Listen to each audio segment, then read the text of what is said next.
जय Hind all of you. कैसे हैं आप लोग? उम्मीद है बहुत अच्छे होंगे आप लोग। डिज़ाइन एंड ग्राफिक्स के इस क्लास के अंदर, इस वीडियो ट्यूटोरियल के अंदर मैं आपको कोरल ड्रॉ के बहुत बेसिक बताने वाला हूं। इस बेसिक को जानने के बाद कोरल ड्रॉ इस्तेमाल करना आपके लिए बहुत आसान हो जाएगा।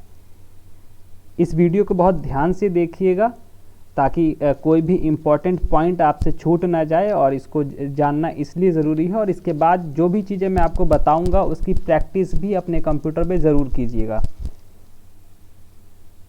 तो चलिए शुरू करते हैं आज का बेसिक कोरल ड्रॉ।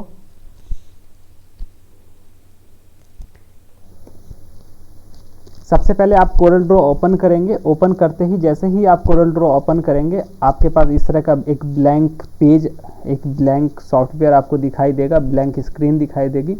इसके अंदर आपने क्या करना है, सबसे पहले फाइल पे जाना है। यहाँ पे फाइल पे, यहाँ पे न्यू ऑप्शन है, न्यू ऑप्शन पे आप क्लिक करेंगे नई फाइल लेने के लिए। जैसे ही आप इस पर क्लिक करेंगे, एक नया जो विंडो है, एक न्यू विंडो ओपन होके आ जाएगा आपके सामने। उसके अंदर जो सबसे इम्पोर्टेंट आपको ध्यान रखना है वो सिर्फ दो ही चीज़ें हैं। दो चीज़ें अगर आपने ध्यान रख लिया तो समझिए कि आपको आगे डिज़ाइन में किसी तरह की दिक्कत नहीं होगी। लेकिन अगर ये बेसिक दो पॉइंट अगर आपसे मिस हो गया तो आपको कई बार आपको दिक्कत हो सकती है। ये भी हो सकता है कि आपको सारा काम फिर से करना पड़े।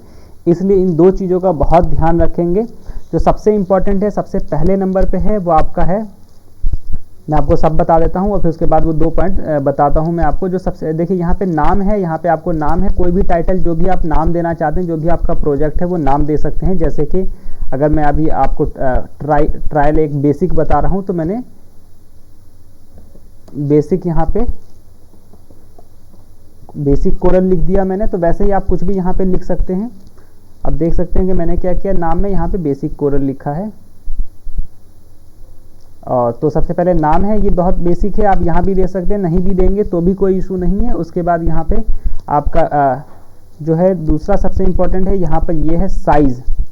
साइज़ आपको देना है। अगर आप चाहें तो, अगर आपको पता है कि आपका क्या साइज़ है तो आप यही साइज़ दे दीजिए, ज़्यादा बेहतर है।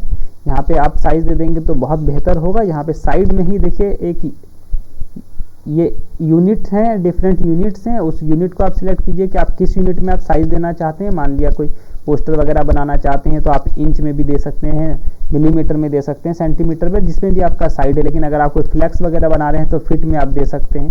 तो इसलिए आप यहाँ पे क्या करेंगे, सबसे पहले आप साइज सिलेक्ट करेंगे, साइज सिलेक्ट करेंगे, जो भी आपका साइज़ होगा। साइज सिलेक्ट करने के बाद जो यहाँ पे नंबर ऑफ़ पेजेस हैं, नंबर ऑफ़ पेजेस में आपको कुछ नहीं करना है, पेज नंबर एक ही रहने दीजिए। अगर आपको लगता है बाद में ऐड करना तो वह अंदर भी आप ऐड कर सकते हैं। जो सबसे इम्पोर्टेंट है, जिन दो चीज़ों की मैं आपको बात कर रहा हूँ लगातार अभी शुरू से, कि दो चीज़ें जो स्टार्टिंग में आपको ध्यान रखना है, वो है प्राइमरी कलर मोड, जो आपको सामने स्क्रीन पे दिखाई दे रहा होगा। प्राइमरी कलर मोड, ये देखिए, ये है, ये प्राइमरी कलर मोड है। और सेकंड है यहाँ पे रेंडरिंग रेजोल्यूशन। ये दो चीज़ें आपको बहुत इंपॉर्टेंट है, ये दो चीज़ें आपको बहुत ध्यान रखनी है। क्यों ध्यान रखनी है? क्योंकि ये चीज़ें अगर आपने यहाँ पे गड़बड़ कर दी तो आगे आपका जो आउटपुट है वो सही नहीं निकलेगा। हो सकता है कि आपको दोबारा काम करना पड़े। अब देखते हैं कि ये है क्या, मैं आपको बताता हूँ। देखिए, जैसे ही प्राइमरी कलर मोड पे आप क्लिक करेंगे, दो ऑप्शन ओपन होके आ जाएगा। एक है आपका RGB और एक CMYK। बेसिकली ये दो कलर मोड है जो हम यूज़ करते हैं।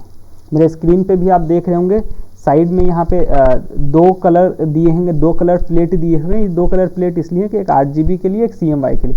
अब क्या है ये, आप उसको समझिए कि RGB जो है आपका, इसका फुल फॉर्म है रेड, ग्रीन एंड ब्लू। बहुत इसको नोट भी कर लीजिएगा क्योंकि ये बहुत इंपॉर्टेंट है, बहुत बेसिक है, पता होना चाहिए किसी भी डिज़ाइनर के लिए। अगर आप डिज़ाइनिंग में करियर बनाना चाहते हैं तो आपको ज़रूर पता होना चाहिए। RGB का मतलब है रेड, ग्रीन एंड ब्लू। और CMYK, C फॉर सियान, M for magenta, Y for yellow और K फॉर ब्लैक। ध्यान रखिएगा, C फॉर सियान, M for magenta, Y for yellow and K for black. ये दो कलर मोड हैं, दो कलर मोड। अब दोनों में डिफरेंसेस क्या है वो आप समझ लीजिए।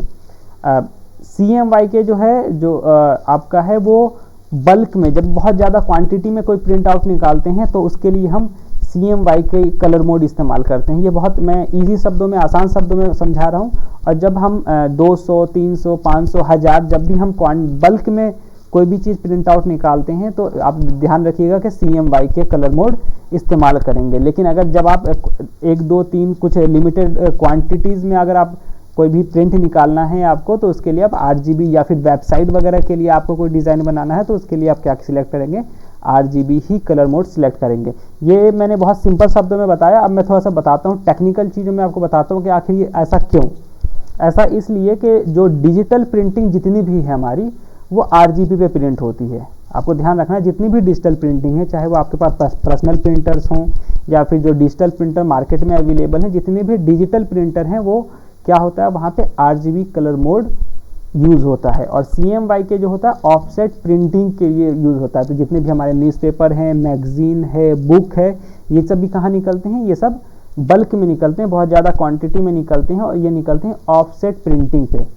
एक लेक्चर मैं आपको अलग से देने वाला हूँ जिसमें आपको प्रिंटिंग के अलग अलग डिफरेंट टाइप्स भी बताऊँगा, ठीक है। तो वहाँ पे मैं बताऊँगा कि किस प्रिंटर में किस तरह के कलर मोड इस्तेमाल किए जाते हैं। तो आपको ध्यान रखना है, RGB में क्या करना है आपको, जहाँ पे बल्क में प्रिंटिंग नहीं निकलेगा, जहाँ पे कम क्वांटिटी होगी वहाँ RGB होगा और यहाँ पे डिजिटल प्रिंटिंग इस्तेमाल होगा। और जो CMY के वहाँ पे क्वांटिटी में प्रिंट निकलता है और यहाँ पे ऑफसेट प्रिंटिंग इस्तेमाल किया जाता है। तो दो चीज़ें आपको समझ में आ गई, बेसिक क्या है। तो अपनी रिक्वायरमेंट के हिसाब से आप कलर मोड सिलेक्ट करेंगे। मान लिया किसी वेबसाइट के लिए पोस्टर आपको डिज़ाइन करना है तो आप क्या करेंगे, RGB करेंगे, ठीक है। अगर आपको लगता है किसी बुक का कवर डिज़ाइन करना तो आप क्या करेंगे, CMY के। कोई पोस्टर है वो आपको पूरे 1000 से 500 या 2000 क्वांटिटी निकालना है तो आप क्या करेंगे, उसके लिए आप CMY के सिलेक्ट करेंगे। लेकिन वही पोस्टर आपको 5 पोस्टर आपको चाहिए, मान लिया आपके घर में किसी का बर्थडे है, एक बर्थडे कार्ड एक डिज़ाइन कर रहे हैं, वो 5 से 10 बच्चों को बुलाना है या 5 से 10 आपके घर में किसी मेंबर को 5-10 लोगों को बुलाना है, तो उसके लिए आप क्या करेंगे, बहुत कम क्वांटिटी है तो आप क्या करेंगे, RGB सिलेक्ट करेंगे। तो होपफुली आपको बहुत क्लियर समझ में आ गया होगा। ये कन्फ्यूज़न बिल्कुल नहीं होनी चाहिए आपको लेके CMY के और RGB को लेके, ठीक है। तो चलिए उसके बाद देखते हैं। उसके बाद जो है आपका यहाँ पे रेंडरिंग रिजोल्यूशन है, यहाँ पे लिखा हुआ है 300 और उसके आगे लिखा हुआ है DPI। DPI का फुल फॉर्म है डॉट पर इंच। बहुत ध्यान रखना है आपको, डॉट पर इंच। DPI की फुल फॉर्म क्या है, डॉट पर इंच। और इसमें क्या करना है आपको, यहाँ पर क्या है, अभी 300 लिखा हुआ है, यहाँ पे भी आपको अपने पर्पस के अकॉर्डिंग, जो आपका प्रिंटिंग का पर्पस है, जो आपका जॉब का पर्पस है, जो भी आप काम कर रहे हैं उसका जो पर्पस है उसके अकॉर्डिंग ही आप यहाँ पे रिजोल्यूशन सिलेक्ट करते हैं कि वो कितना DPI होगा। मैं आपको बहुत आसान शब्दों में बताऊं तो यहाँ पे जब भी आपकी प्रिंटिंग की बात होगी तो आप इसको 300 DPI रखेंगे, और जब भी आपकी प्रिंटिंग की बात नहीं होगी, वेबसाइट वगैरह के लिए अगर आपको प्रिंटिंग करना है या फिर वेबसाइट के लिए अगर आपको कोई कंटेंट, इलेक्ट्रॉनिक प्लेटफॉर्म के लिए आपको कोई कंटेंट तैयार करना है, कोई डिज़ाइन तैयार करना है, तो उसके लिए आप 72 DPI रख सकते हैं। लेकिन प्रिंटिंग पर्पज से कोई भी चीज़ अगर प्रिंट के लिए जाना है तो इसका मतलब है कि उसका DPI 300 होना ही चाहिए। तो आप ध्यान रखेंगे यहाँ पे 300 ही रखेंगे। आप नॉर्मली सभी के लिए भी 300 रख सकते हैं, कोई दिक्कत नहीं है, लेकिन कम नहीं होना चाहिए। इसलिए आप क्या करेंगे, इसको नॉर्मली आप इसको 300 ही रखिए। और ध्यान रखिएगा 300 क्या, DPI डॉट पर इंच। डॉट पर इंच क्या होता है कि कितने डॉट पर इंच में होते हैं डिजाइनिंग के अंदर, ठीक है। तो होपफुली आपको समझ में आ गया। जब ये दो चीज़ें आप कर देंगे, आप कलर कोड सिलेक्ट कर लेंगे और इसके अलावा आप 300 DPI कर देंगे, तो उसके बाद आप यहाँ पे ओके करेंगे। जैसे ही ओके करेंगे एक पेज ओपन हो गया आ जाएगा। ये ब्लैंक पेज है जो ओपन हुआ, जो आपने अभी साइज़ वगैरह दिया था। अब हमने अगर बाई चांस आपने वहाँ पे साइज़ नहीं दिया है तो यहाँ पे भी आपके पास ऑप्शन है, देखिए यहाँ पे यूनिट लिखा हुआ है, आप यूनिट सिलेक्ट कर लीजिए कि आपका सेंटीमीटर होगा, मीटर होगा, क्या होगा, और यहाँ पे इसका साइज़ दिया हुआ है। इसके अलावा यहाँ पे आप देखेंगे जैसे ही जहाँ कस्टम लिखा हुआ है वहाँ पे आपके पास डिफरेंट साइजेज़ हैं। अगर आप वहाँ पे से देखेंगे तो यहाँ पे letter A4, business card, half letter A5, यहाँ पे ये ऑप्शन है। उसके नीचे आप आएंगे तो और भी बहुत सारे ऑप्शन आपको मिलेंगे। टैबलॉइड न्यूज़पेपर डिज़ाइन अगर करना है, बिजनेस कार्ड है, बिजनेस कार्ड आप डिज़ाइन करना चाहते हैं, डिफरेंट टाइप के इन्वेलप हैं। इसके अलावा वेब बैनर्स के डिफरेंट साइजेज़ हैं यहाँ पे। उसके बाद जो कॉमन साइजेज़ होते हैं A3, A4, A5 वो भी यहाँ पर है। तो यहाँ पे इस तरह के डिफरेंट साइजेज़ भी हैं, वो भी आप दे सकते हैं, या फिर आप कस्टम साइज़ भी खुद सिलेक्ट कर सकते हैं। यहाँ पे यूनिट है तो आपको ध्यान रखना है कि आप जब सिलेक्ट करेंगे तो किस पार्ट को आप सिलेक्ट करेंगे। तो समझ में आ गया कि आप किस तरीके से कोई साइज़ लेंगे। मान लिया मेरे को एक नॉर्मल A4 का पोस्टर बनाना है तो A4 का पोस्टर आप A4 सिलेक्ट करेंगे, A4 का पोस्टर बन जाएगा। तो यहाँ पे मुझे इनसे भी यूनिट से भी मतलब नहीं है, किसी में भी होगा, मुझे कोई फ़र्क नहीं पड़ता क्योंकि मेरा साइज़ यहाँ से मैंने ले लिया है। क्लियर है आपको। इसके बाद अब हम बात करते हैं दो बहुत इंपॉर्टेंट चीज़ों की। यहाँ पे फाइल मेन्यू में जाएंगे तो आपको फाइल यहाँ पे देखिए न्यू है, आपने नया पेज ले लिया है। अगर आपको दूसरा लेना है तो आप न्यू के लिए है, यहाँ पे ओपन है, और ओपन के अलावा ओपन रिसेंट है, अभी हाल में कोई फाइल आपने ओपन किया है तो वो है। उसके अलावा आप देखेंगे तो यहाँ पे जो सबसे इंपॉर्टेंट पॉइंट है वो इंपोर्ट का है। कोई भी फाइल आपको इंपोर्ट करना है, कोई इमेज इंपोर्ट करना है या कोई भी ऐसी फाइल जो आपको लगता है कि मुझे यहाँ पे इंपोर्ट करने की ज़रूरत है, तो आप यहाँ पे क्लिक करेंगे इंपोर्ट पे। फर्स्ट ऑप्शन है इंपोर्ट, और जो भी क्लिक करना है जिस भी लोकेशन पे उसको सिलेक्ट करके और उसको यहाँ पे इंपोर्ट पे क्लिक करेंगे तो वो इंपोर्ट हो जाएगा। इंपोर्ट क्या होगा, देखिए यहाँ पे आपको दिख रहा है सामने कि इस तरह का इमेज बना हुआ है। अब मैं जहाँ पे भी इसको क्लिक करूँगा, आपको क्लिक करना होगा एक बार, जैसे जहाँ आप क्लिक करेंगे वहाँ पे ये इंपोर्ट हो जाएगा। जैसे ही मैंने क्लिक किया ये इंपोर्ट हो गया, ठीक है। इसमें जूम इन जूम आउट के लिए यहाँ पे साइड में ऑप्शन है, आप देखिए यहाँ पे साइड में जूम इन जूम आउट का ऑप्शन है, या तो आप इससे जूम इन जूम आउट कर सकते हैं, या अगर आपका माउस का स्क्रॉल ठीक है तो स्क्रॉल से भी जूम इन जूम आउट होता है।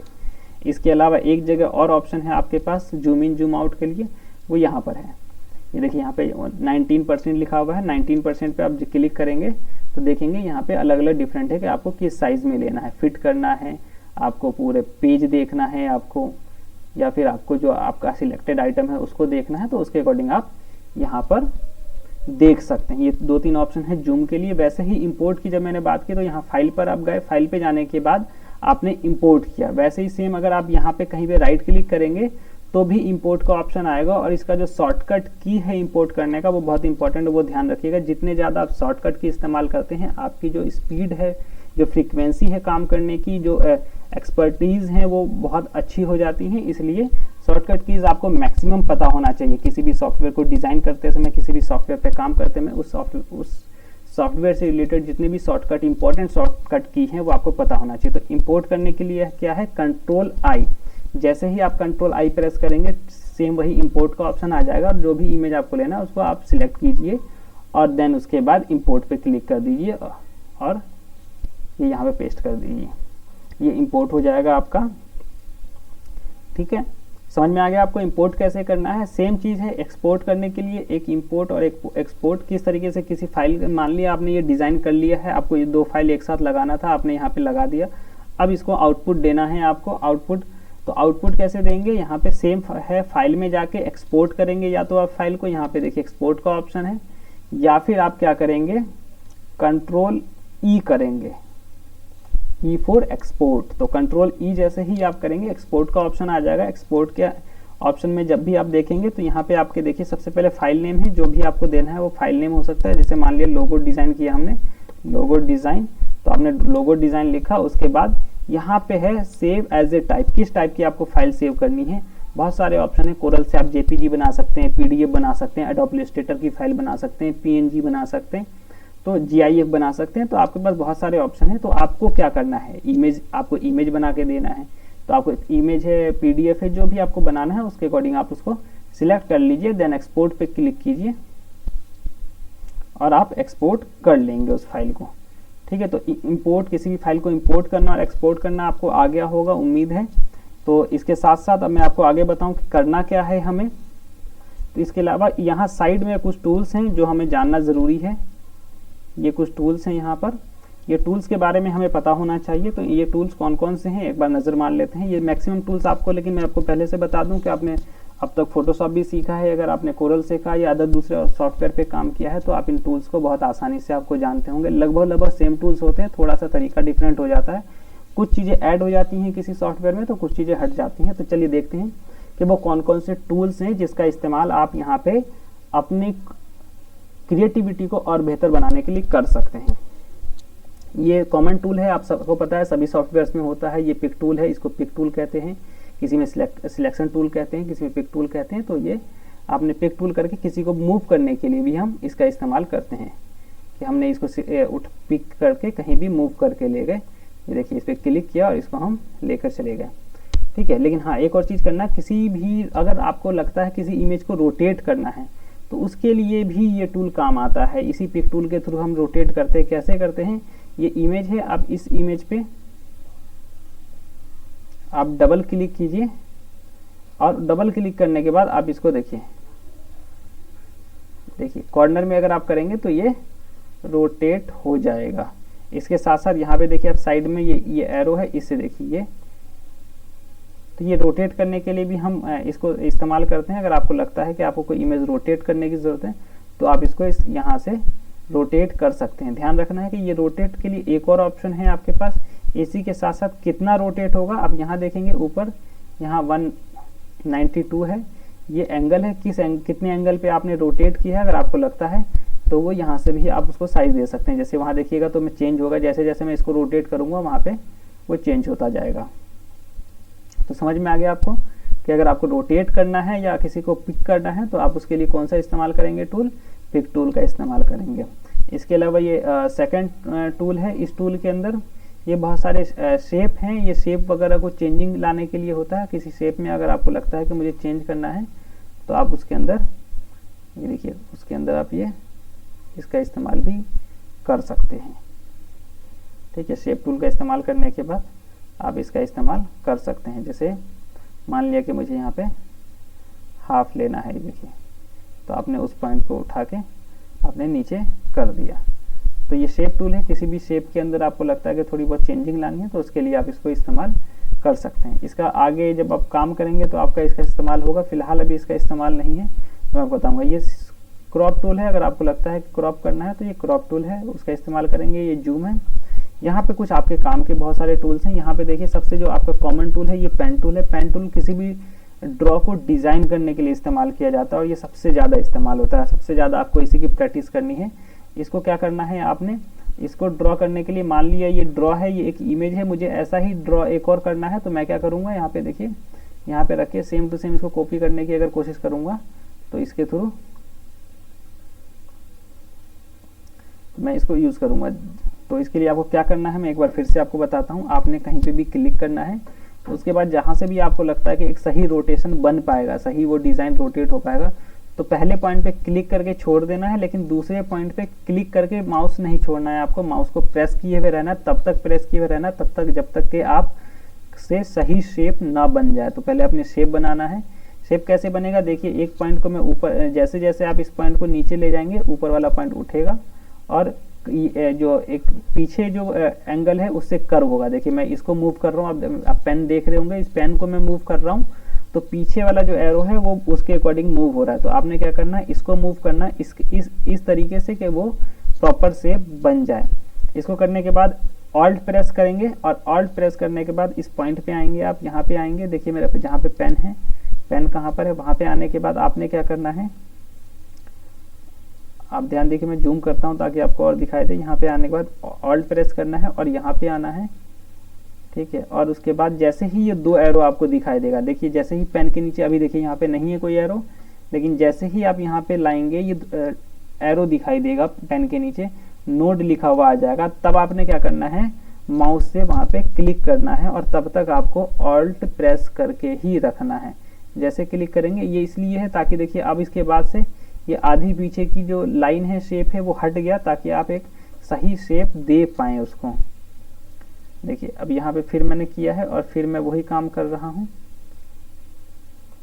फिर ऐसे मैंने फिर से किया और सेम फिर यही काम फिर मैं करूँगा, ऑल्ट प्रेस करूँगा, यहाँ पे शेप को ले जाऊँगा, अपने पेन को वहाँ पे ले जाऊँगा और ले जाने के बाद मैं फिर प्रेस करूँगा और ये आधा इफेक्ट हट जाएगा। ऐसे करके मैं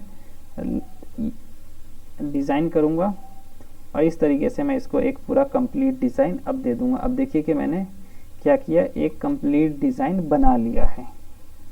ठीक है, समझ में आ गया कि एक ब्लैंक शेप बन चुका है। तो ये पेन टूल कहाँ काम आएगा, आपको शेप बनाने में आएगा।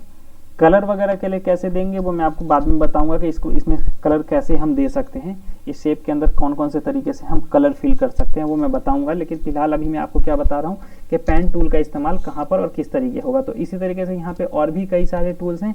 इसमें जो एक और इम्पोर्टेंट टूल है जो आपके बहुत ज़्यादा काम आएगा वो है आर्टिस्टिक मीडिया। आर्टिस्टिक मीडिया का क्या क्या है, जैसे ही आप इस पर क्लिक करेंगे आप यहाँ पे देखेंगे बहुत सारे डिज़ाइन हैं, बहुत सारे ऑप्शन हैं। इनमें से जिन जिन ऑप्शन को आप लेंगे उसके अकॉर्डिंग यहाँ पे आपके पास डिज़ाइन के ऑप्शन ओपन होके आ जाएंगे। जैसे ही मैंने यहाँ पर क्लिक किया प्रीसेट पे, जैसे ही क्लिक किया यहाँ पे बहुत सारे प्रीसेट ओपन होके आ गए। इनमें से जो भी चाहिए अगर आप उस पर क्लिक करके आप खींचते हैं तो देखिए ये आपका उसी तरह का प्रीसेट तैयार हो जाएगा। आपको लगता है मुझे दूसरा प्रीसेट चाहिए तो ये देखिए आप इस तरीके से प्रीसेट चेंज कर सकते हैं। यही नहीं, ये कितना थिन होगा कितना ज़्यादा वो भी आप डिसाइड कर सकते हैं। तो उसके लिए यहाँ पे ऑप्शन है आपके पास। इसके अलावा यहाँ पे देखिए और भी बहुत सारे ऑप्शन हैं। यहाँ पे ब्रशेस हैं, यहाँ पे हमारे पास जैसे आप ब्रश पे क्लिक करेंगे बहुत सारे ब्रशेस ओपन होके आ जाएंगे। 1 मिनट वेट करते हैं। यहाँ पे देखिए ये देखिए ये बहुत सारे ब्रश हैं जो ओपन होके आ गए हैं। देखिए कितने तरह के ब्रश हैं यहाँ पे, ठीक है। तो ये देखिए अब मैं इसको जूम करके दिखाता हूँ। ये देखिए अक्सर आपने ये देखा होगा, ठीक है। ये देखिए इस तरह की डिज़ाइन आपके लिए इतनी मेहनत नहीं होती, आपको बनाने की ज़रूरत नहीं होती। आपने क्या करना है, बस इस तरह के ब्रशेस यहाँ पे अवेलेबल हैं, उसको बस इस्तेमाल करना है। कितना थिन होगा यहाँ पे भी आप पे डिपेंड करता है, ठीक है। और उसके बाद अगर आपको लगता है तो यहाँ पे आप साइड में पकड़ के उसको और ज़्यादा बढ़ा सकते हैं। यहाँ पे देखिए और भी लिखा हुआ है, आर्टिस्टिक है, इसके अलावा यहाँ पे स्क्रॉल है, बहुत सारे ऑप्शन है, टेक्सचर है, सिंबल है। तो ऐसे बहुत सारे ऑप्शन आपके पास है। तो आप सभी ऑप्शन को जरूर ट्राई कीजिएगा कि कौन कौन से ऑप्शन से क्या होता है, ताकि आपको समझ में आ जाए कि आपके पास कौन कौन से ऑप्शन और इसमें अवेलेबल हैं जिसका इस्तेमाल आप खुद कर सकते हैं, ठीक है। इसके अलावा एक और ऑप्शन है, यहाँ पे देखिए इस पे जैसे ही क्लिक करेंगे यहाँ पे स्टॉक्स, बहुत सारे ब्रश स्टॉक्स ओपन होके आ जाएंगे। ये बहुत सारे ब्रश स्टॉक है। जैसे ही देखिए आपको लगता है, जैसे हम कई बार बॉर्डर देते हैं, ये फूड पे क्लिक करेंगे तो फूड से रिलेटेड कई सारे स्टॉक यहाँ पे अवेलेबल है हमारे पास। देखिए ये चॉकलेट्स हैं, बहुत सारी ढेर सारी चॉकलेट हैं। आप बच्चों के लिए कुछ डिज़ाइन कर रहे हैं तो आप उसका बॉर्डर वगैरह आप दे सकते हैं। ये देखिए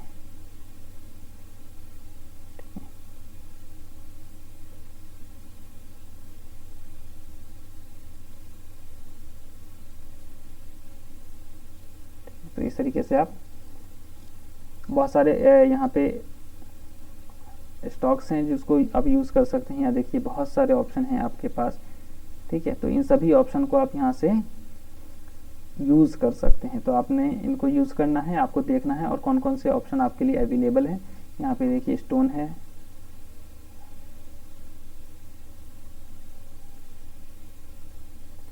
मैं ये हटा देता हूँ। देखिए स्टोन में चेंज हो गया।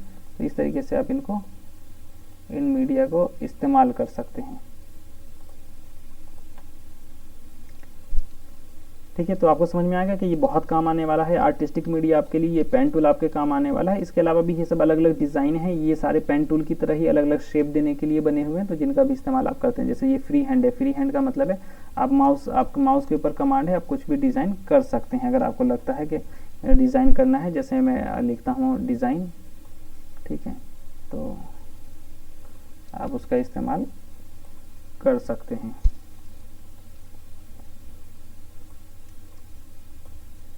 ठीक है। तो इसके अलावा आप यहाँ पे देखते हैं, हम यहाँ पे स्मार्ट फिल है। स्मार्ट फिल ये कलर फिल करने के लिए है। अगर आपको ये कलर में आपको एक ही बार में बताऊंगा।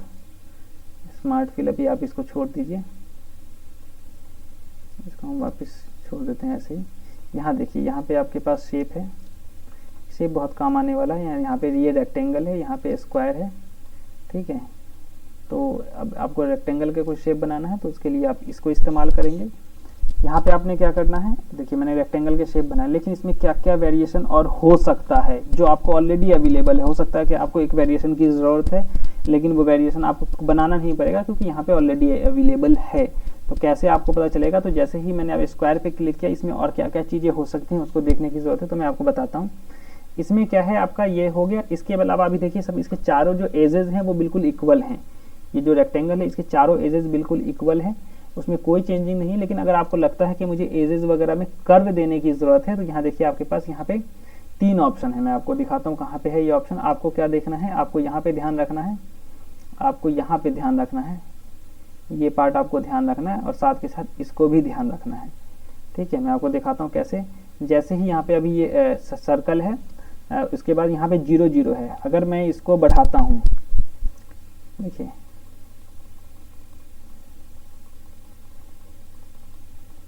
देखिए तो क्या हुआ, चारों साइड से जो सर्कल है आपका, जो रेक्टेंगल था वो कर्व होने लगा। तो अगर आपको कर्व देने की जरूरत है तो आपको कर्व डिजाइन बनाने की जरूरत नहीं पड़ेगी, बल्कि कर्व हो जाएगा। इसके साथ साथ यहाँ पे दूसरा ऑप्शन है, देखिए ये क्या है, कर्व। किस तरीके से, कर्व में भी अलग अलग शेप हैं, तो ये डिफरेंट टाइप के कर्व हैं। तीन तरह के ये कर्व हैं जो आप यहाँ से इजीली दे सकते हैं बहुत आसानी से। अब इसमें एक जो आपको सवाल आपके मन में आ रहा होगा कि ये चारों जो इसके जो 4 एज हैं, जो 4 एज हैं, हर एज से ये कर्व हो रहा है। अगर आपको लगता है कि मुझे 1 एज से कर्व चाहिए या 2 एज से कर्व चाहिए, ऐसा कुछ चाहिए, तो आप इसको किस तरीके से करेंगे, तो मैं आपको दिखाता हूं कि अगर यहाँ पे सेम, फिर से देखिए यहाँ पे ये इसके 4 साइज हैं और चारों ये 4 एज हैं। आप देख रहे होंगे, एक एज ये रहा 3.1, ये सेकंड एज है, ये थर्ड एज है, और ये 4th एज है। ये चारों एजेस इसके दिए हुए हैं। अगर आपको, और यहाँ पे बीच में आप देखें, यहाँ पे देखें तो ये लॉक है। जब ये लॉक लगा होगा तो सेम सीक्वेंस में चारों एजेस चेंज होंगे। जब भी आप किसी एक को चेंज करेंगे तो सभी चेंज होंगे, क्योंकि सब आपस में लिंक है, उनको लॉक किया गया है आपस में सभी एजेस को। तो इस पे आप या तो इसको अनलॉक कर दें। अनलॉक करने के लिए क्या करना है, आपने सिर्फ सिंपली इस पे माउस क्लिक करना है। मैं आपको करके दिखाता हूँ। मैंने जैसे ही इस पे क्लिक किया, देखिए लॉक हट गया। अब मैं अगर किसी में चेंजिंग लाता हूँ, देखिए मैं इसको क्या करता हूँ, यहाँ पे 0 कर देता हूँ। देखिए ये वाला एज जो है, अब आप देखिए जैसे ही मैंने उसको 0 किया वो 0 हो गया, और ये वाला एज बिल्कुल रेक्टेंगल की तरह हो गया, यहाँ पे कोई चेंजिंग नहीं आई। तो ऐसे ही आप सभी एजेस में, अगर आपको लगता है कि इनमें भी चेंजिंग करने की जरूरत है, या दो ही साइड से हमें कर्व करने की जरूरत है, तो 2 एज में 2 एज को 0 कर दीजिए, जिसको नहीं करना है, और जिसको जितना करना है उसके अकॉर्डिंग आप उसको बढ़ा सकते हैं। समझ में आ गया आपको? उम्मीद है कि आपको समझ में आ गया होगा ये। तो इस तरीके से आप रेक्टेंगल में डिफरेंट शेप दे सकते हैं। सेकंड ऑप्शन है यहाँ पे आपका, आप देखिए यहाँ पे सर्कल है आपका। जब आप सर्कल को क्लिक करेंगे या ड्रॉ करेंगे, ये देखिए आप इसको ड्रॉ कर सकते हैं। आप इसको माउस से प्रेस करके रखिए जब तक कि आपको जैसे भी ड्रॉ करना है। ये ड्रॉ कर लिया है। ड्रॉ करने के बाद अब सेम चीज़ यहाँ पे आपको फिर से दिखाई देगा कि यहाँ पे देखिए 3 स्टाइल आपको यहाँ पे दिया हुआ है, और यहाँ पे एंगल दिया हुआ है। अभी 90 के एंगल में है ये, और 3 स्टाइल है। अभी क्या है यहाँ पे, एक देखिए, एक ये कंप्लीट सर्कल है, ये कंप्लीट नहीं है, कम हो सकता है, और ये सर्कल जो है विदाउट फिल है, ये फिल है, ये विदाउट फिल है। अब देखिए मैं तीनों करके आपको दिखाता हूँ, आपको और क्लियर समझ में आएगा। अभी ये सर्कल है, आपको दिख रहा है। जैसे ही मैं इस पर क्लिक करूँगा, ये देखिए सर्कल चेंज हो गया है, और जब इस पर क्लिक करूँगा तो ये, इसमें कोई फिल नहीं है, सिर्फ एक लाइन है। तो इस तरीके से आपके ये सर्कल चेंज हो जाते हैं। सिर्फ इतना ही नहीं, जो मैं अभी एंगल आपको बता रहा था, आप अगर उसको देखेंगे, जैसे मैंने ये हाफ किया है, अब यहाँ देखिए एंगल है आपका, यहाँ पे ये देखिए यहाँ पे एंगल है 270 लिखा हुआ है। जैसे ही इन एंगल को मैं चेंज करूँगा, इनका भी एंगल चेंज होता जाएगा। अब देखिए कैसे चेंज होगा, ये है, ये देखिए चेंज हो रहा है। मैं यहाँ से इधर से एंगल बढ़ा रहा हूँ, और ये अभी 0 पर है, ठीक है। और जैसे ही मैं इसको बढ़ाऊंगा, ये भी बढ़ता जाएगा। तो आप देख रहे हैं कि एंगल चेंज होता जाएगा। तो यहाँ आप इसको चेंज कर सकते हैं अकॉर्डिंग टू अपनी ज़रूरत, आप इसको चेंज भी कर सकते हैं। ये देखिए मैंने 90 एंगल कर दिया। तो इस तरीके से अब सेम यहाँ पे भी है, सेम यहाँ पे भी आप इसको सर्कल सिलेक्ट करेंगे, उसमें भी इसी तरीके से एंगल हो सकता है, क्योंकि ये पूरा का पूरा एक सर्कल है इसमें, इसलिए आपको नहीं चेंज हो सकता है इसमें। जैसे ही आप चेंज करेंगे तो फिर आपका ये सर्कल हट जाएगा, ठीक है। तो आपको समझ में आ गया कि यहाँ पे आपके पास 3 ऑप्शन है, इसमें 3 तरह के आप शेप दे सकते हैं इस सर्कल को भी। इसके अलावा इस सर्कल के ही ऑप्शन में नीचे देखेंगे तो यहाँ पे आपका, ठीक है, पॉलीगॉन है, स्टार है, कॉम्प्लेक्स स्टार है, ग्राफ पेपर है, और स्पाइरल है। ये 5 ऑप्शन है। आप इन सभी को खुद ट्राई कीजिए और मुझे बताइए कि इसमें और क्या क्या ऑप्शन हो सकते हैं। मैं इन 5 में से आपको एक बताता हूँ मैं आपको। जैसे ये पॉलीगॉन है, इसमें जैसे ही मैं एक शेप क्लिक करूँगा ये पॉलीगॉन बना। अब इसमें मुझे बताइए कि कितने एजेस हैं, इसके कितने एजेस हैं। अगर आप ध्यान से देखेंगे 1 2 3 4 5 एजेस हैं। अब देखिए 5 एजेस हैं, लेकिन यहाँ देखिए आप, यहाँ लिखा हुआ है 5। तो आप इसको चेक करके खुद बताएंगे आप मुझे, और कमेंट जरूर करेंगे आप इस वीडियो के एंड में कि आपको यहाँ पे किस किस तरह के एजेस आपको देखने को मिले और आप क्या क्या इसमें चेंजिंग ला सकते हैं, ठीक है। तो ऐसे ही आपके साथ इसके अंदर और भी कई ऑप्शन थे, स्टार था और सारी चीज़ें थी, उसमें भी चेंजिंग हो सकती है। तो आप खुद इसको चेक करने वाले हैं इस बार। ठीक है, ये मैं नहीं बताने वाला हूँ ताकि मैं जान पाऊँ कि आप इसमें क्या क्या चेंजिंग कर सकते हैं, आपने कितनी मेहनत की है। ठीक इसी तरीके से यहाँ पे आप देखेंगे, यहाँ पे भी डिफरेंट शेप्स हैं, ये भी शेप्स हैं। यहाँ पे अगर आप देखते हैं, क्लिक करते हैं, देखिए बेसिक शेप, एरो शेप, अगर आपको एरो देना है, फॉलो चार्ट है, बैनर है और कॉल आउट शेप्स हैं। तो ये बहुत सारे शेप्स हैं। यहाँ पे देखिए, जैसे ही जिस पे क्लिक करेंगे यहाँ पे शेप के डिफरेंट चीज़ें ओपन हो जाएंगी, ये देखिए। ठीक है, तो समझ में आ गया आपको।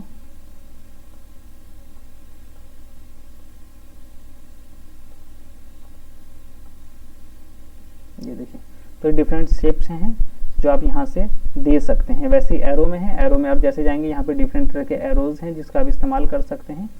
ठीक है, तो अब तक आपको उम्मीद है कि समझ में आ रहा होगा सारी चीज़ें। मैं बहुत आराम से आपको ये सारी चीज़ें बता रहा हूँ। आपको हो सकता है कि एक बार में ये सारी चीज़ें याद ना हो, इसलिए आपको प्रैक्टिस करना होगा। प्रैक्टिस करने के साथ साथ इस वीडियो को 1 से 2 बार जरूर देख लें ताकि चीज़ें और क्लियर हो जाएं। टेक्स्ट के लिए अगर आपको कुछ टाइप करना है, यहाँ पे ए लिखा हुआ है, A4, यहाँ पे इसे टेक्स्ट, इसका मतलब टेक्स्ट टूल से है। ठीक है, जैसे ही आप इस पे क्लिक करने के बाद आप कहीं पे भी क्लिक करेंगे, वहाँ पे आप कुछ टाइप करेंगे तो वो लिखा जाएगा, क्योंकि वो बहुत छोटा है फॉन्ट साइज और ये पेज बहुत छोटा किया हुआ है, देखिए। ठीक है, डिजाइन एंड ग्राफिक,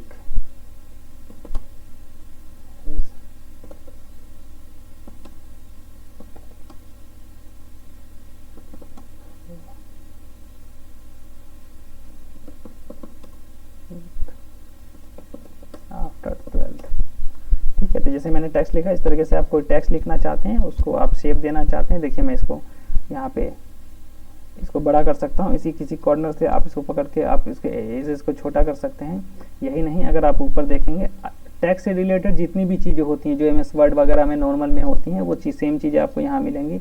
देखिए, आप यहाँ पे फॉन्ट चेंज कर सकते हैं, यहाँ उसके साइज दे सकते हैं, यहाँ पे बोल्ड, यहाँ पे इटैलिक कर सकते हैं, यहाँ अंडरलाइन कर सकते हैं, यहाँ उसको कि जस्टिफाई करना है, लेफ्ट अलाइनमेंट, राइट अलाइनमेंट वो रखना है, तो वो सारी चीज़ें आप यहाँ पे देख सकते हैं। टेक्स्ट को लेके मैं एक अलग से आपको लेक्चर दूंगा जिसमें आपको बताऊंगा कि टेक्स्ट में किस किस तरह के इफेक्ट दिए जाते हैं। इसके लिए टेक्स्ट का एक पूरा टूल किट है जिसको मैं आपको बताऊंगा, तो उसको मैं डिटेल में बताऊंगा। फिर अभी मैं आपको बेसिक बता रहा हूँ, तो इसलिए सारा फोकस इन बेसिक टूल्स पे रखिए। इन सारे टूल्स को बस समझिए कि ये टूल्स है क्या और किस तरीके से काम करता है, क्योंकि अगर ये आपको आ गया तो कोरल ड्रॉ पे इस्तेमाल करना आपके लिए बहुत आसान हो जाएगा। नेक्स्ट उसके बाद अगर हम देखें तो यहाँ पे ये टूल जो है आपका, इसको देखिए, तो ये है आपका बहुत कॉमन टूल है। इसमें जैसे ही क्लिक करेंगे, ये टेबल बनाने के लिए है। टेबल कितने और क्या होंगे यहाँ पे देखिए डिपेंड करता है, आप जितने भी टेबल्स बनाना चाहते हैं। आपको लगता है 10 टेबल्स आपको 10 ड्रॉ बनाना है, और ये देखिए, तो इस तरह के टेबल्स आप बनाना चाहते हैं तो आप टेबल बना सकते हैं। ठीक है, मान लीजिए ये आपको बनाना है। ठीक है, तो इस तरीके से आप टेबल्स बना सकते हैं। इसके अलावा ये अभी आप ये टूल्स अब रहने दीजिए, बस इतने टूल्स अगर आपको आते हैं तो आपके लिए डिज़ाइन करना बहुत आसान हो जाएगा। ये बहुत काम आने वाला है। तो ये बेसिक है। इसके बाद अब मैं आपको थोड़ा सा बताता हूँ कि कलर किस तरीके से दिया जा सकता है किसी शेप को।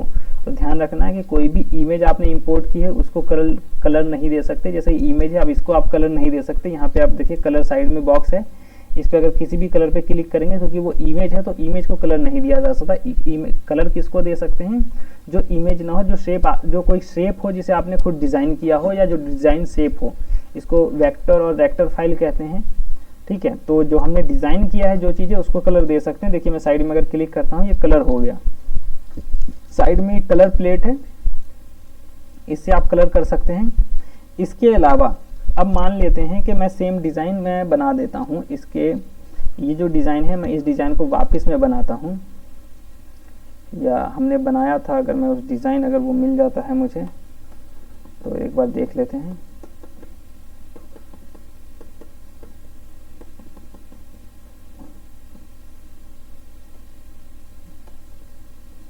चलिए मैं आपको बताता हूँ कि मान लिया ये एक शेप है हमें और इसको कलर देना है। ठीक है, तो कोई भी कलर आप, बहुत आसान है कलर सिलेक्ट करना कि आप यहाँ जाएंगे इन कलर प्लेट्स में, यहाँ साइड में, और कोई भी कलर सिलेक्ट कर लेंगे। यहाँ पे नीचे आप देखेंगे यहाँ पे एरो है, उस एरो पे क्लिक करेंगे तो आपको एक पूरी प्लेट ओपन हो जाएगी कलर की। आप देखिए ये, तो यहाँ से आप कलर सिलेक्ट कर सकते हैं आपको कौन सा कलर देना है। लेकिन जो सबसे इम्पोर्टेंट है कि मान लेते हैं मुझे ये रेड कलर देना है और यही कलर देना है मुझे, तो वो कैसे करेंगे, आप ये देंगे, देखिए कुछ तो चेंजिंग आ गया, सेम टू सेम तो नहीं है। ऐसे में आप क्या करेंगे, तो ऐसे में आपके पास क्या सबसे अच्छा ऑप्शन है, कंट्रोल शिफ्ट ई, ध्यान रखिएगा, कंट्रोल शिफ्ट ई। जैसे ही कंट्रोल शिफ्ट ई आप प्रेस करेंगे, वो उससे क्या होगा, ये पिकर कलर पिकर जो है ये ओपन होके आ जाएगा। ये कलर जो ड्रॉपर है ये क्या करेगा, कलर ड्रॉप कर लेता है यहाँ पे, और देखिए मैं इसको जहाँ ले जाऊंगा वहाँ का कलर वो पिक करेगा। देखिए अब यहाँ ले गया मैं, यहाँ पे आ गया कि इसका क्या कलर है दिखा रहा है। अब मैं जैसे इसको क्लिक करूंगा सेम कलर उसमें फिल हो जाएगा। तो समझ में आ गया क्या करना है, आपने किसी भी शेप को सिलेक्ट करना है, उसके बाद कंट्रोल शिफ्ट ई प्रेस करना है। जैसे ही कंट्रोल शिफ्ट ई प्रेस करेंगे उससे आपका कलर ड्रॉपर ओपन हो जाएगा, जो भी आप जिस भी जगह का कलर पिक करना चाहते हैं वो कलर पिक कर देगा। इसे आपको सेम टू सेम कलर लेने में आपके लिए इजी होगा, क्योंकि इस कलर को ढूंढ पाना इसके अंदर पॉसिबल नहीं है। यहाँ पे जो कलर है, देखिए यहाँ पे जो कलर है जो ब्लू है वो डिफरेंट है और जो इसमें है डिफरेंट है। तो ऐसे में आपको क्या है, ये सबसे इजी टूल है। इसके अलावा कलर आपको कहाँ मिलेगा, इसके अलावा आप देखिए यहाँ पे जो ऑप्शन है, ये जो दो ऑप्शन है, जो नीचे ये फिल है, यहाँ पे ये कलर फिल करने के लिए है, और जो दूसरा ऑप्शन है ये जो पेन बना होगा, ये पेन टूल नहीं है, ये आउटलाइन कलर करने के लिए है। तो ये दो कलर के ऑप्शन है, आउटलाइन के लिए ये वाला ऑप्शन है और फिल के लिए ये देख लेते हैं एक बार। जैसे ही इस पर हम क्लिक करते हैं और इस पे जाते हैं, यहाँ पे बहुत सारे ऑप्शन आते हैं। यूनिफॉर्म का मतलब है कि एक सिंगल कलर, एक यूनिटी दिखाई देती है उसमें, और यूनिटी सिंगल कलर में दिखाई देती है। तो यूनिफॉर्म पे जैसे ही आप क्लिक करेंगे तो ये ओपन होके आ जाएगा, एक यूनिफॉर्म फिल ओपन होके आ जाएगा। यहाँ से आप जो भी चाहते हैं, यहाँ पे देखिए बहुत सारे ऑप्शन हैं आपके पास कलर के, उन कलर के ऑप्शन से आप कलर सिलेक्ट कर सकते हैं। दिख रहा है आपको कि आप उस किस तरह के कलर सिलेक्ट कर सकते हैं।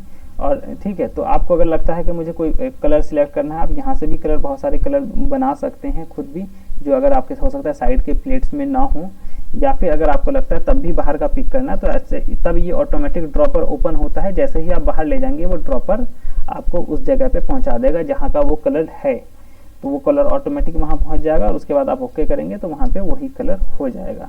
सेम आउटलाइन के लिए है, मैंने कहा था यहाँ पे साइड में दूसरा जो ऑप्शन है वो पेन जैसा बना हुआ है, ये आउटलाइन के लिए। यहाँ पे देखिए आउटलाइन पेन है, इस पेन पे आप जैसे ही जाएंगे, पेन पे जैसे ही जाएंगे यहाँ पे कलर का ऑप्शन है, और ये कलर पे या तो आप मोर करके आप जा सकते हैं, मोर पे वो सेम कलर ओपन हो जाएगा जिस तरीके से होता है, आप सिलेक्ट कर सकते हैं। और नहीं तो यहाँ पर पिकर भी है, और इनमें से अगर आपको कुछ लेना है तो इनमें से भी आप ले सकते हैं। अगर आपको लगता है पिकर है तो पिकर से ले सकते हैं। हो सकता है जैसे इसमें कोई आउटलाइन नहीं है, जिस इमेज को हम कॉपी कर रहे हैं, तो अगर हमें सेम आउटलाइन नहीं चाहिए तो आप यहाँ पे आप देखें, यहाँ पे देखिए ये 0.5 है, ये साइज है। अगर आप इसको नन कर देंगे यहाँ पे सिलेक्ट करके, यहाँ पे जैसे क्लिक करेंगे नन का ऑप्शन होगा, नन करते ही तो आप उसका ये आउटलाइन हट जाएगा। या फिर अगर आपको स्टाइल चेंज करना है तो यहाँ पे ये स्टाइल का ऑप्शन है, तो आप स्टाइल का ऑप्शन भी सिलेक्ट कर सकते हैं। यहाँ तक कि इसके कॉर्नर किस तरह के होंगे ये भी आप डिसाइड यहाँ से कर सकते हैं। ठीक है, एक बार देख लेते हैं। यहाँ पे जैसे ही मैं क्लिक करता हूँ, ये देखिए नन का ऑप्शन है, नन करते ही इसका कोई भी और सारे इसके ऑप्शन हट गए, क्योंकि हम कोई भी इसका आउटलाइन नहीं ले रहे हैं। उस पर क्लिक करते ही देखिए आउटलाइन इसका गायब हो गया। अब देखिए आउटलाइन नहीं है, मैं कंट्रोल जेड कर रहा हूँ, पहले ये आउटलाइन था। जैसे ही मैं इस पे जा रहा हूँ और जाने के बाद पेन टूल पे क्लिक करने के बाद मैं यहाँ पे नन क्लिक कर रहा हूँ, तो इसका आउटलाइन गायब हो रहा है। तो समझ में आ गया आपको किस तरीके से आउटलाइन और मेन कलर को चेंज करेंगे। होपफुली उम्मीद है कि ये बहुत बेसिक था, जो आपको समझ में आ गया होगा, इसमें किसी तरह की कोई कन्फ्यूज़न नहीं होगी। तो आपने क्या करना है, सिर्फ आप 2-3 चीज़ों का ध्यान रखना है। एक शॉर्टकट कीज़ का ध्यान रखना है, और जो ये टूल्स हैं, ये कौन से टूल किस काम आते हैं, ये बहुत ज़रूरी है। ये आपको पता होना चाहिए कि कलर के कौन कौन से ऑप्शन हो सकते हैं, इंपोर्ट करने के लिए कौन कौन से ऑप्शन हैं, ये सारी चीज़ें आपको पता होना चाहिए। शेप कौन कौन से शेप आपको मिल सकते हैं, पेन टूल का क्या काम है, ये सारी चीज़ें आपको पता होना चाहिए। इस वीडियो को अगर आपको लगता है कि आपको समझ में आ गया तो आप इसकी प्रैक्टिस कीजिए, नहीं तो इसको एक बार और देखिए, और जब आप इसको देखेंगे तो आपको समझ में आ जाएगा कि जब आप इसको देखेंगे तो आपको समझ में आ जाएगा कि आप जो ये डिज़ाइन है वो बहुत आसान है। किसी तरह की कोई दिक्कत होगी तो आप मुझसे पूछ सकते हैं, आप कमेंट बॉक्स में कुछ कमेंट कर सकते हैं। जैसे ही मुझे मौका मिलेगा मैं आपको ज़रूर आपके जो भी क्वेरीज़ हैं उसका जवाब दूंगा। आज के लिए इतना ही। नेक्स्ट वीडियोस में हम बात करेंगे कि कैसे लोगो डिज़ाइन किया जाता है, लोगो किस तरीके से डिज़ाइन होता है, इसके ऊपर बात करेंगे। ये बहुत बेसिक है, आप इसको समझिए। आज के लिए इतना ही। Thank you.